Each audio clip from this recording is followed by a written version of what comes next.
Hey YouTube!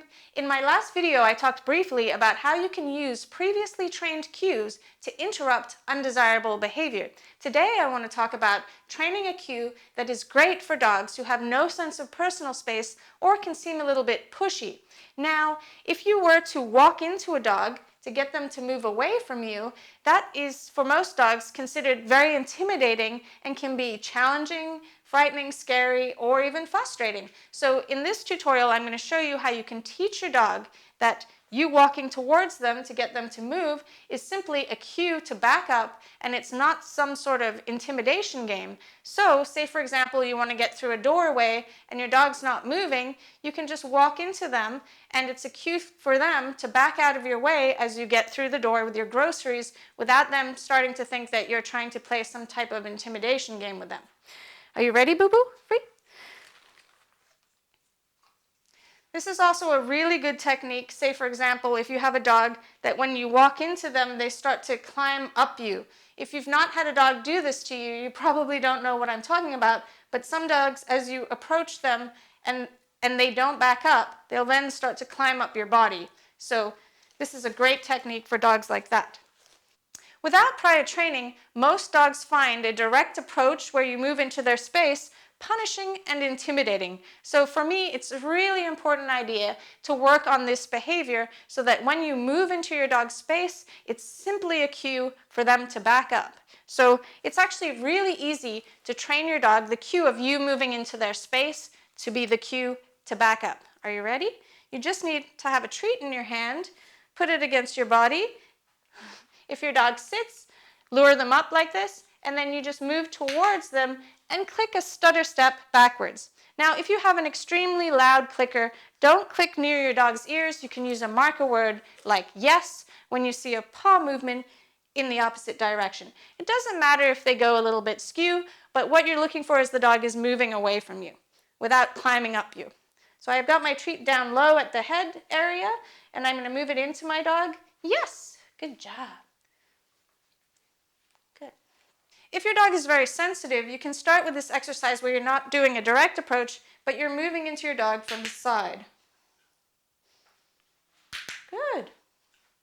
Now what you want to look out for is that the dog isn't putting his ears back as you move into your dog, or tucking their tail, or arching their back, or looking submissive, licking their lips and blinking their eyes at you.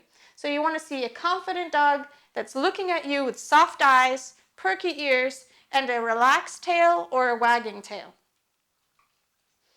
Once the dog is backing up when you take a step into them, you can start to put the treat a little bit further away from you.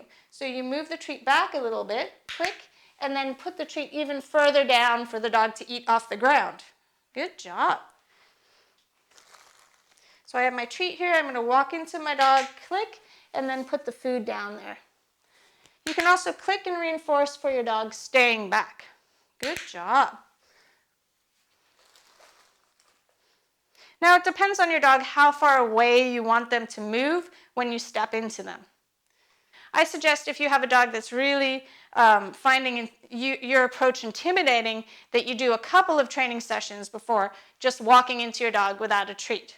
Now you're going to take a step into your dog without a treat in your hand, but you can have your hand in the same area. So you take a little step into your dog. It doesn't matter if they sit.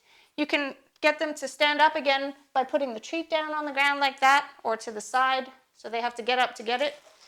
It's okay if they sit or lay down, but it can make the training a little bit confusing because you might end up that every time you take a step towards your dog, they sit. Then if you're trying to get through a doorway, they might just sit in front of you. Ready? So here goes. I'm going to take a step towards her, click, and then throw the treat down there. Awesome.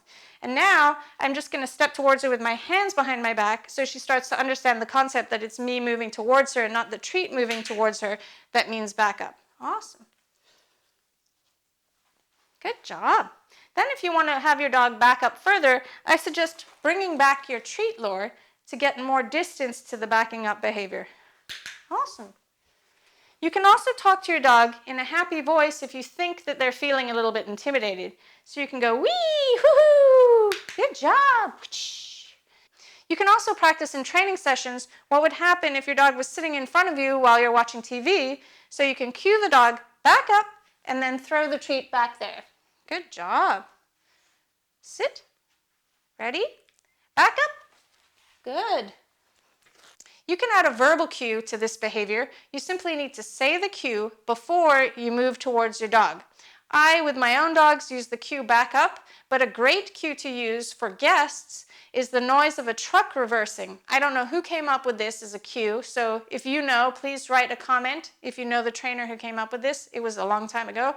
But the great thing about the noise of a truck reversing, beep, beep, beep, is you can tell your guests to say that noise if they want your dog to reverse, and they won't be able to say it in an intimidating voice. When playing this game, you can also teach your dog a cue for coming towards you. I call it come forwards, but you could call it come here. So you say back up, good, and then you can say come here, good, get it.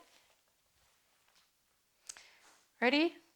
Back up, come forwards, good, back up, good. Come forwards, back up, good.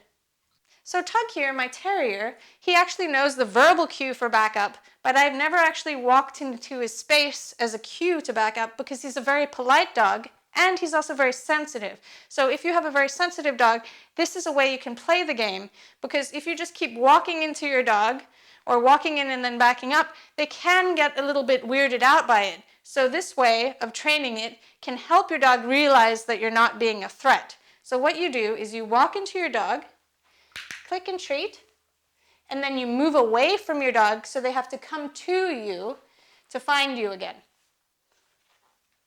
Good. Hi. And you can mark them for coming towards you as well, so that you don't start to make your dog think, oh wow, I don't really like being near her, and it's really reinforcing to stay away. Are you ready? Come forwards. Good. Ready? Back up. Good.